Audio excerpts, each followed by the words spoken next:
Il y a du droit. Michel Burgon. Bonjour. L'épidémie bouleverse les prévisions. En premier lieu, éviter les déplacements. À l'heure des mesures d'urgence et grâce au développement des nouvelles technologies, la présence physique et personnelle des différents protagonistes des contrats ou des formalités juridiques doit être revisitée. C'est un mode traditionnel d'organisation des rapports contractuels. La présence paraît aujourd'hui remise en cause, notamment en raison des contacts inutiles qu'une telle procédure entraînerait. Pourtant, des cas nécessitent une présence. Ces principes viennent nécessairement du texte, comme dans le cas du vote par procuration. L'électeur doit se présenter en personne, dans un commissariat de police ou une gendarmerie, au tribunal dont dépend son domicile ou son lieu de travail. Mais tout le monde peut imprimer ses timbres à la maison et envoyer une lettre recommandée avec son ordinateur. Un contrat est une convention prévoyant un certain nombre de droits et d'obligations pour les parties en présence.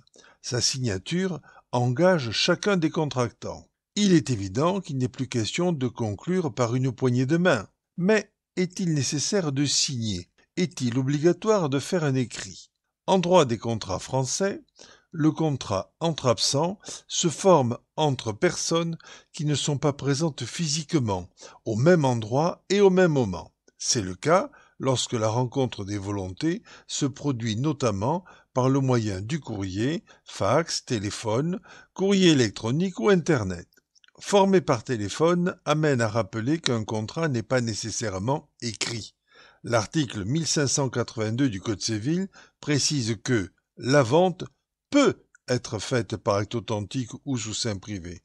L'article 1714, on peut louer ou par écrit ou verbalement. Peut, ce n'est pas doit. Vos commandes Internet ou téléphone sont de ce type.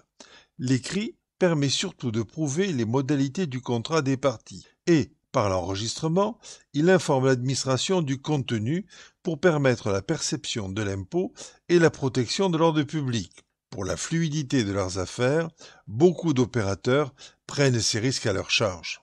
Pour respecter les instructions de santé publique et afin d'éviter la propagation du virus, pensez à éviter les déplacements et les réunions.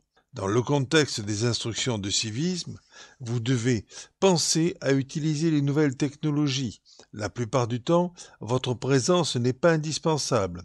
Ou vous pouvez donner une procuration. Les archives des notaires européens, surtout en Italie, France et Espagne, permettent de mieux apprécier les grandes épidémies de l'histoire.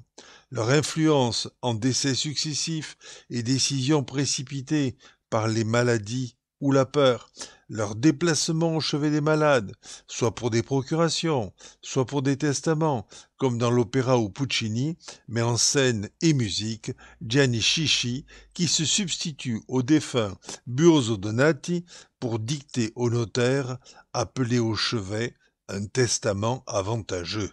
Dans les prochaines chroniques, nous envisagerons d'autres impasses juridiques de l'épidémie. Bonne semaine.